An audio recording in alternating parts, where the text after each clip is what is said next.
శ్రీ మహాగణాధిపతయే నమః. శ్రీమాత్రే నమః. మాచిరాజు భక్తి ప్రేక్షకులందరికీ నమస్కారం. జూలై 4వ తేదీ శనివారం నవగ్రహాలలో శుక్రుడు కర్కాటక రాశిలో నుంచి సింహరాశిలోకి ప్రవేశిస్తున్నాడు.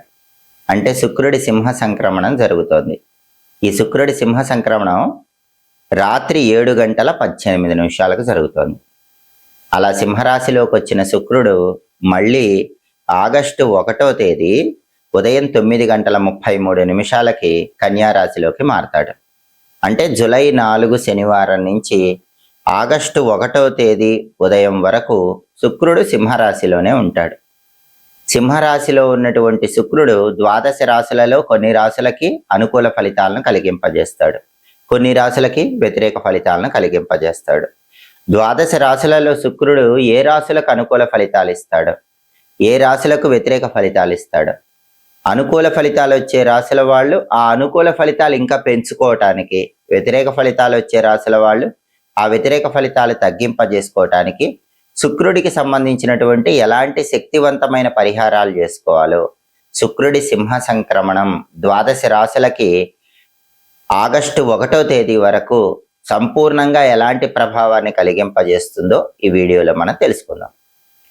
తదుపరి ధనుస్సు రాశి. ధనుస్సు రాశి వాళ్ళకి జూలై 4వ తేదీ రాత్రి 7:18 శుక్రుడి సింహరాశిలోకి ప్రవేశించగానే, శుక్రుడి సింహ సంక్రమణం జరగగానే ఈ శుక్రుడి సంచారంలో మార్పు 9వ స్థానంలో ప్రారంభమవుతోంది. ఎందుకంటే ధనుసు రాశి నుంచి లెక్కబెట్టినప్పుడు ధనుస్సు, మకరం, కుంభం, మీనం, మేషం, వృషభం, మిథునం, కర్కాటకం, సింహం. శుక్రుడి సంచారంలో మార్పు జరిగిన సింహరాశి 9వ రాశి అవుతుంది. అంటే ధనుసు రాశి వాళ్ళకి శుక్రుడు 9వ స్థానంలోకి వచ్చాడు. 9వ స్థానాన్ని భాగ్యస్థానం అంటారు. జ్యోతిష శాస్త్ర గోచార గ్రంథాల ప్రకారం జన్మరాశి నుంచి లెక్కబెట్టినప్పుడు 9వ స్థానంలోకి శుక్రుడు వస్తే అనుకూల ఫలితాలు ఇస్తాడు. కాబట్టి ధనుసు రాశి వాళ్ళకి జూలై 4వ తేదీ నుంచి ఆగస్టు 1వ తేదీ వరకు శుక్రుడు సంపూర్ణంగా యోగదాయకమైన ఫలితాలు ఇస్తాడు.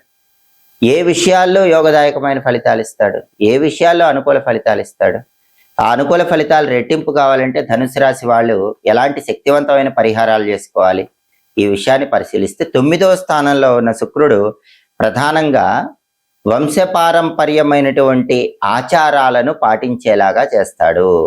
అంటే సంప్రదాయాలను ఎక్కువగా పాటించేలాగా, భక్తిభావం పెరిగేలాగా ఫలితాలు ఇస్తూ ఉంటాడు. దానివల్ల ధనుసు రాశి వాళ్ళు ఎక్కువగా భక్తితో ఉంటారు, ఆచార వ్యవహారాలు పాటిస్తూ ఉంటారు. అలాగే ఎదుటి వాళ్లకు సహాయం చేసే లక్షణాన్ని 9వ స్థానంలో శుక్రుడు కలిగింపజేస్తాడు. అందుకే జూలై 4 నుంచి ఆగస్టు 1 వరకు ధనుసు రాశి వాళ్ళు ఎవరు ఏ సహాయం అడిగినా సహాయం చేస్తూ ఉంటారు. ఫ్రెండ్స్కి అయితే ఎప్పుడే హెల్ప్ కావాలన్నా వెంటనే చేసేటటువంటి లక్షణం పెరుగుతూ ఉంటుంది. అలాగే ప్రేమ వ్యవహారాలు విజయవంతమవుతాయి. 9వ స్థానంలో శుక్రుడు ఏం చేస్తాడంటే ధనుసు రాశి వాళ్ళు ఎవరైనా సరే చాలా కాలంగా లవ్ చేస్తూ ఉంటే ఆ లవ్ సక్సెస్ అయ్యేలాగా చేస్తాడు. లవ్ ప్రపోజల్స్ చేయడానికి బెస్ట్ టైం ధనుసు రాశి వాళ్ళకి జూలై 4 నుంచి ఆగస్టు 1 వరకు ఉంది. ఇంట్లో వాళ్ళు కూడా లవ్ యాక్సెప్ట్ చేయటానికి, ప్రేమ వివాహాలు జరగటానికి శుక్రుడు అద్భుతంగా యోగిస్తాడు. అలాగే దైవ అభిమానం పెరుగుతుంది, దైవం పట్ల భక్తి పెరుగుతుంది, దేశభక్తి పెరుగుతుంది. గురువులను ఎక్కువగా గౌరవిస్తూ ఉంటారు. చదువు చెప్పిన గురువులకి ధనుసు రాశి వాళ్ళు ఎక్కువగా సహాయం చేస్తూ ఉంటారు. అలాగే ఒక్క ప్రణాళిక ప్రకారం ప్రతి పనిని కూడా దిగ్విజయంగా పూర్తి చేయగలుగుతారు. ఈ సమయంలో ధనుసు రాశి వాళ్ళు ఏ పని ప్రారంభించినా సరే ఆ పనిని దిగ్విజయంగా పూర్తి చేస్తారు. కార్యసిద్ధి లభిస్తుంది, అనుకున్న పనుల్లో విజయం చేకూరుతుంది. అలాగే ఇంతకుముందు ధనుసు రాశి వాళ్ళకి ఏవైనా అనారోగ్యాలు ఉంటే ఆ అనారోగ్యాలు కూడా తగ్గిపోతాయి. చక్కటి ఆరోగ్య ప్రాప్తిని సిద్ధింపజేసుకోగలుగుతారు. ఇన్ని ప్రయోజనాలు భాగ్యస్థానం 9వ స్థానంలో ఉన్న శుక్రుడు ధనుస్సు రాశి వాళ్లకు కలిగింపజేస్తాడు. ఈ ప్రయోజనాలన్నీ ఇంకా రెట్టింపు కావాలంటే, అంటే ఇంకా అద్భుతంగా మంచి ఫలితాలు రావాలంటే శుక్రుడికి సంబంధించిన శక్తివంతమైన పరిహారాలు ధనుసు రాశి వాళ్ళు చేసుకోవాలి. 9వ స్థానం అంటే అది పూర్వజన్మ పుణ్యానికి సంబంధించిన స్థానం. అందుకే ధనుసు రాశి వాళ్ళకి పూర్వజన్మ పుణ్య ఫలితం బాగా కలిసి వస్తుంది. పూర్వజన్మలో చేసిన పుణ్యాల వల్ల లభించే అదృష్టం కలిసి వస్తుంది. దానివల్ల ఆకస్మిక ధనప్రాప్తి యోగాన్ని పొందే యోగం కూడా ధనుసు రాశి వాళ్ళకు ఉంటుంది. ఇదంతా కూడా రెట్టింపు కావాలంటే శుక్రుడికి సంబంధించిన శక్తివంతమైన పరిహారాలు చేసుకోవాలి. జూలై 4వ తేదీ శనివారం రాత్రి 7:18 శుక్రుడు సింహరాశిలోకి ప్రవేశించటం వల్ల, శుక్రుడి సింహ సంక్రమణం వల్ల ద్వాదశ రాశులలో కొన్ని రాశులకి శుక్రుడు అనుకూల ఫలితాలు ఇస్తాడు, కొన్ని రాశులకి వ్యతిరేక ఫలితాలు ఇస్తాడు. ఈ శుక్రుడి సంచారంలో మార్పు అనేది ఆగస్టు 1వ తేదీ ఉదయం 9:33 మళ్ళీ శుక్రుడు కన్యా రాశిలోకి మారే వరకు ఉంటుంది. అంటే జూలై 4 నుంచి ఆగస్టు 1 ఉదయం వరకు కొన్ని రాశులకు శుక్రుడు అనుకూల ఫలితాలు ఇస్తాడు, కొన్ని రాశులకి శుక్రుడు వ్యతిరేక ఫలితాలు ఇస్తాడు. అనుకూల ఫలితాలు రెట్టింపు చేసుకోవటానికి, వ్యతిరేక ఫలితాలు తగ్గింపజేసుకోవటానికి ద్వాదశ రాశుల వాళ్ళు శుక్రుడికి సంబంధించిన శక్తివంతమైన పరిహారాలు చేసుకోవాలి. ఈ సమయంలో వచ్చే శుక్రవారాలు ఎవరైతే గోమాతకు నానబెట్టిన అలసందలు అంటే బొబ్బర్ల ఆహారంగా తినిపిస్తారో వాళ్ళు శుక్రుడి సంపూర్ణమైన అనుగ్రహాన్ని పొందుతారు. అలాగే జూలై 4 నుంచి ఆగస్టు 1 మధ్యలో వచ్చే శుక్రవారాల్లో శుక్రహోరలో బొబ్బర్లు దానం ఇచ్చుకోవాలి. అంటే ఉదయం 6 నుంచి 7 మధ్యలో కానీ, మధ్యాహ్నం 1 నుంచి 2 మధ్యలో కానీ, రాత్రి 8 నుంచి 9 మధ్యలో కానీ కేజింబావు అలసందలు దానం ఇచ్చుకోవాలి. అప్పుడు కూడా శుక్రుడు వ్యతిరేక ఫలితాలు పోగొట్టి అనుకూల ఫలితాలు ఇంకా రెట్టింపు చేస్తాడు. అలాగే జూలై 4 నుంచి ఆగస్టు 1 మధ్యలో వచ్చే శుక్రవారాలు ఉపవాసం ఉంటే కూడా శుక్రుడు అనుగ్రహాన్ని కలిగిస్తాడు. ఉపవాసం ఎలా ఉండాలి? పగలు ఉపవాసం ఉండాలి, పాలు పళ్ళు స్వీకరిస్తూ ఉపవాసం ఉండాలి. రాత్రికి పాలతో చేసిన పాయసం మాత్రమే తినాలి, వేరే ఇతర ఆహార పదార్థాలు తినకూడదు. ఇది శక్తివంతమైన శుక్ర ఉపవాసం అంటారు. ఇలాంటి ఉపవాసం ఉంటే కూడా నవగ్రహాల్లో శుక్రుడు తన అనుగ్రహాన్ని కలిగింపజేస్తాడు. అలాగే జూలై 4 నుంచి ఆగస్టు 1 మధ్యలో వచ్చే శుక్రవారాలు లలిత అమ్మవారిని పూజిస్తే కూడా శుక్రుడు విశేషంగా యోగిస్తాడు. ఎందుకంటే శుక్రుడికి అధిష్టాన దైవం లలిత అమ్మవారు అని జ్యోతిష శాస్త్రంలో చెప్పారు. అందుకే ఈ సమయంలో వచ్చే శుక్రవారాలు లలితా సహస్రనామ స్తోత్రాన్ని వింటే మంచిది, లేదా పఠిస్తే మంచిది. అవన్నీ చేయలేకపోయినా శ్రీమాత్రే నమః అనే మంత్రాన్ని జపించినా కూడా సంపూర్ణంగా శుక్రుడి అనుకూలత ఏర్పడుతుంది.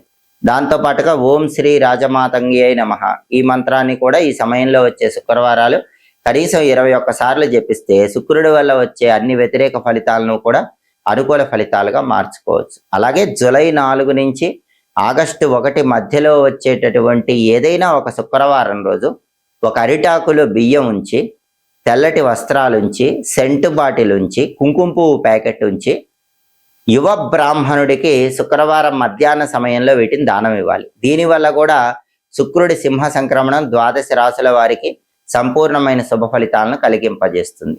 అలాగే శుక్రుడికి ప్రియమైన స్నానాన్ని కూడా ఈ సమయంలో వచ్చే శుక్రవారాలు చేస్తే మంచిది. శుక్రుడికి ప్రియమైన స్నానం ఏంటంటే స్నానం చేసే నీళ్ళల్లో కొద్దిగా సెంటు కలుపుకొని తెల్లటి పుష్పాలు కొన్ని నీళ్ళల్లో వేసి ఆ నీళ్లతో ఈ సమయంలో వచ్చే శుక్రవారాలు స్నానం చేయాలి. దీన్ని శుక్రుడికి ప్రియమైన స్నానంగా జ్యోతిష శాస్త్రంలో చెప్పారు. దీనివల్ల కూడా శుక్రుడిచ్చే వ్యతిరేక ఫలితాలన్నీ తొలగింపజేసుకొని అనుకూల ఫలితాలను పొందవచ్చు.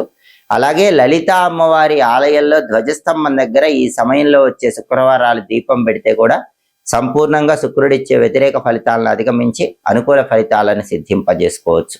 అలాగే శుక్రుడి సింహ సంక్రమణం సంపూర్ణంగా యోగించాలంటే జూలై 4వ తేదీ నుంచి ఆగస్టు 1 మధ్యలో వచ్చేటటువంటి శుక్రవారాలు అమ్మవారి ఆలయంలో రాహుకాలంలో దీపం పెడితే కూడా విశేషమైన శుభ ఫలితాలు చేకూరుతాయి.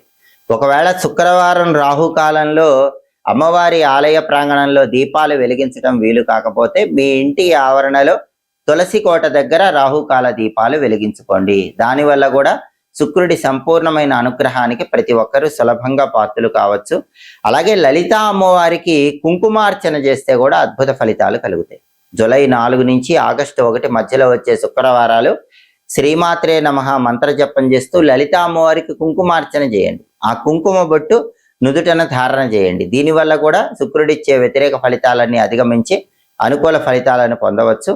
అలాగే ప్రధానంగా ఎవరైనా సరే శుక్రుడు విశేషంగా యోగించడం ద్వారా పనుల్లో ఆటంకాలు తొలగింపజేసుకోవాలంటే జూలై 4 నుంచి ఆగస్టు 1 మధ్యలో వచ్చే శుక్రవారాలు పని మీద బయటికి వెళ్ళేటప్పుడు 1 స్పూన్ పెరుగు, కొద్దిగా తేనె, కొంచెం పంచదార వీటిని నోట్లో వేసుకొని కార్యనిమిత్తమై బయటికి వెళ్ళండి. అలా చేయటం ద్వారా సంపూర్ణంగా శుక్రుడి అనుగ్రహానికి ప్రతి ఒక్కరూ సులభంగా పాత్రలు కావచ్చు.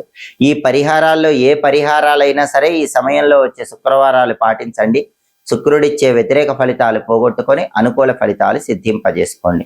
అలాగే ఎప్పటికప్పుడు జ్యోతిష శాస్త్ర పరంగా ఖగోళంలో గ్రహాల మార్పుల వల్ల వచ్చే ఫలితాలు తెలుసుకోవాలనుకుంటే, ఏ గ్రహాలు అనుకూలిస్తున్నాయో, ఏ గ్రహాలు వ్యతిరేకంగా ఉన్నాయో, ఏ రాసుల వాళ్ళకి గ్రహ సంచారంలో మార్పు అనుకూల ఫలితాలు ఇస్తుందో, ఏ రాసుల వారికి గ్రహ సంచారంలో మార్పు వ్యతిరేక ఫలితాలు ఇస్తుందో తెలుసుకోవాలంటే మాచిరాజు భక్తి ఛానల్ తప్పకుండా చూడండి. మా వీడియోస్ మీకు నచ్చినట్లయితే మా ఛానల్ లైక్ చేయండి, కామెంట్ చేయండి. మా ఛానల్ వీడియోస్ 10 మంది మిత్రులకు షేర్ చేయండి. మా ఛానల్ సబ్స్క్రైబ్ చేసుకోండి. పక్కనున్న బెల్ సింబల్ నొక్కటం మాత్రం మర్చిపోకండి. సర్వే జనాః సుఖినో భవంతు. స్వస్తి.